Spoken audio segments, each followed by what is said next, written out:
Movie की शुरुआत होती है एक जवान लड़के से जिसका नाम होता है जॉन वो, जो अपने कमरे में बैठा गेम खेल रहा था। तभी उसकी लाइव स्ट्रीम में चैट्स आनी शुरू हो जाती है। भागो, अपनी जान बचाकर भागो। उसे कुछ समझ नहीं आता कि ये हो क्या रहा है। उसे ये भी लगता है कि शायद उसके फैंस उसके साथ प्रैंक कर रहे हो। जॉन वू के पेरेंट्स कहीं बाहर गए हुए थे और घर में कोई भी नहीं था, वो अकेला था। तभी अचानक उसके फ़ोन में गवर्नमेंट का मैसेज आता है, वार्निंग। तभी वो न्यूज़ चैनल ओपन करता है और सब कुछ बदल जाता है। टीवी पे एक इमरजेंसी ब्रॉडकास्ट चालू होता है। एक अजीब वायरस पूरे शहर में फैल गया है। इंसान एक दूसरे को काट रहे हैं। पहले तो जॉन वू को लगता है ये कोई मूवी या प्रैंक चल रहा है। तभी बाहर जब इंसानों के चीखने की आवाज़ें आनी शुरू होती है, तब उसे एहसास होता है और वो बालकनी में जाकर देखता है तो उसे एक डरावना नज़ारा देखने को मिलता है। बाहर रोड पे सब अपनी जान बचाकर भाग रहे होते हैं और कुछ इंसान एक दूसरे को काट रहे होते हैं। तभी एक फायर ट्रक बहुत जोर से एक कार को टकराता है और एक माँ एक चाकू लेकर अपनी बेटी को बचाने जाती है, लेकिन उसकी बेटी ही अपनी माँ को काट लेती है। ये सब देखकर जॉन वो हैरान हो जाता है। उसके सामने एक आदमी अपने दोस्त पे अटैक करता है और कुछ ही सेकंड में वो भी बिल्कुल उसके जैसा बन जाता है। फिर जॉन वो समझ जाता है कि ये कोई नॉर्मल इन्फेक्शन नहीं है।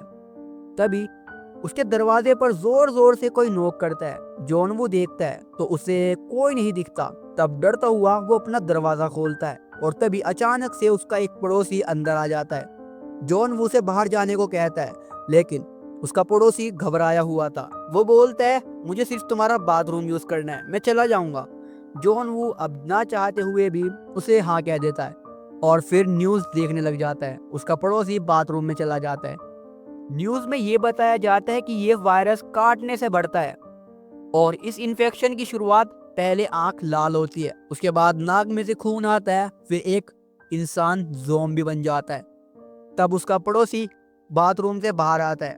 तब जॉन वो बोलता है कि अब तुम्हें यहाँ से जाना चाहिए, लेकिन उसके पड़ोसी की आंखें लाल हो चुकी थी। तभी धीरे धीरे वो एक ज़ॉम्बी बनने लगता है।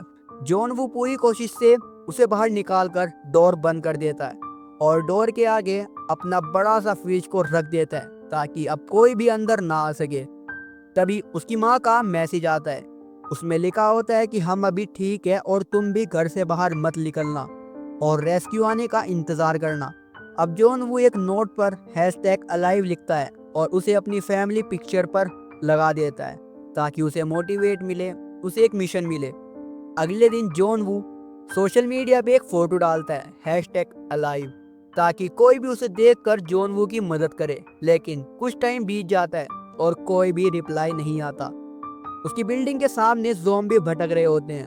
वो एक ड्रोन से देखता है कि पूरा का पूरा एरिया ज़ॉम्बी से भर चुका है और कोई भी जगह सेफ नहीं है। और अब उसके फोन की बैटरी भी डेड हो चुकी थी। चारों तरफ सिर्फ ज़ॉम्बीज ही थे।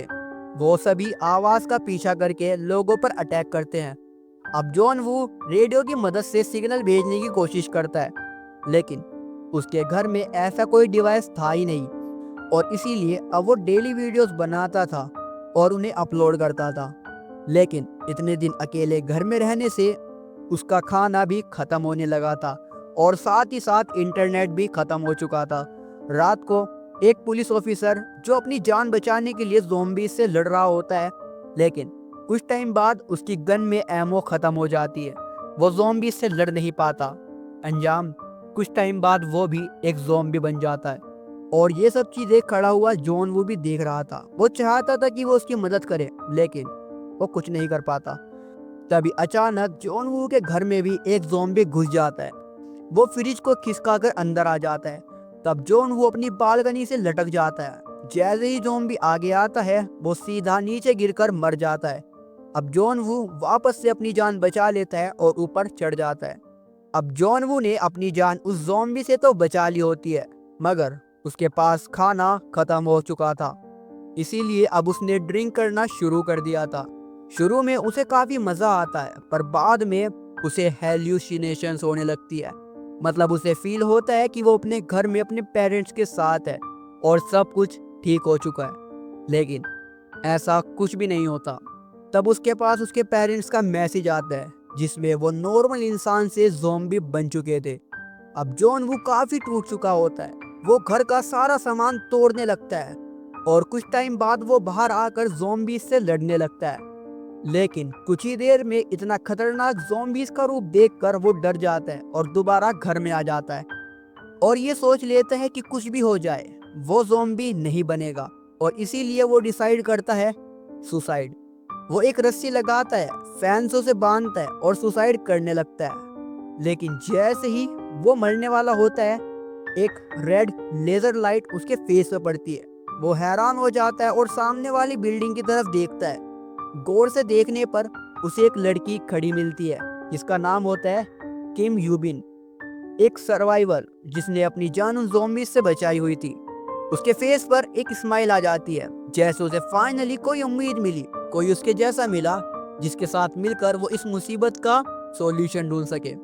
अब ये दोनों एक दूसरे से सिग्नल के थ्रू बात करते हैं। यूबिन देखती है कि जॉन वू काफी टाइम से भूखा है, इसीलिए वो एक बोल में रस्सी बांधकर जॉन वू की तरफ फेंकती है, मगर वो वहां तक नहीं पहुंच पाती और नीचे गिर जाती है। तब जॉन वू ड्रोन से एक रस्सी को सामने वाले फ्लैट में यूबिन तक भेजता है और अब इन दोनों के बीच में एक कनेक्शन बन चुका था। उस रस्सी की मदद से यूबिन एक बैग जॉन वू तक पहुंचाती है।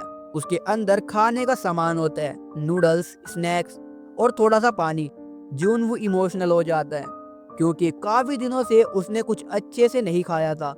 यूबिन ने पहले जो रस्सी फेंकी थी जो नीचे गिर गई थी उसे एक ज़ॉम्बी देख लेता है और वो रियल लाइफ में एक फायर फाइटर था जिन्हें रस्सियों पर चढ़ना बहुत आराम से आता था और इसीलिए वो उस रस्सी की मदद से ऊपर चढ़ने लगता है और वो रस्सी एक टेबल से बंधी होती है और वो टेबल यूबिन को बहुत तेज लगता है जिससे वो बेहोश हो जाती है और वो ज़ॉम्बी उसकी बालकनी तक पहुंच जाता है। तब जॉन वू ड्रोन से उसका ध्यान हटाता है लेकिन उसके कमरे की तरफ बहुत सारे ज़ॉम्बीज आने लगते हैं जिससे उसका फोकस नहीं हो पाता और वो ज़ॉम्बी उस ड्रोन को पकड़ लेता है।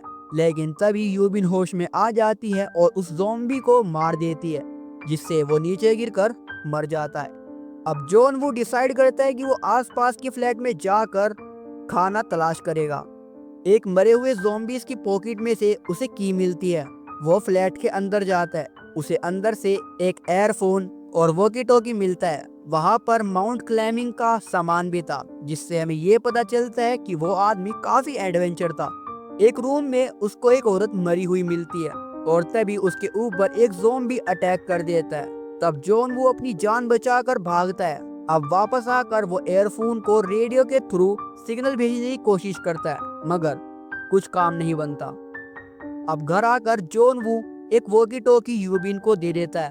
अब ये दोनों उसके जरिए काफी बात करते हैं। एक दिन यूबिन बताती है कि उसे हाइट से काफी डर लगता है। यहीं पर हमें ये रियलाइज होता है कि खाना पीना इंसान के जीने का सहारा तो है ही, लेकिन अकेले जीने से बेहतर है इंसान को किसी के साथ की भी जरूरत होती है।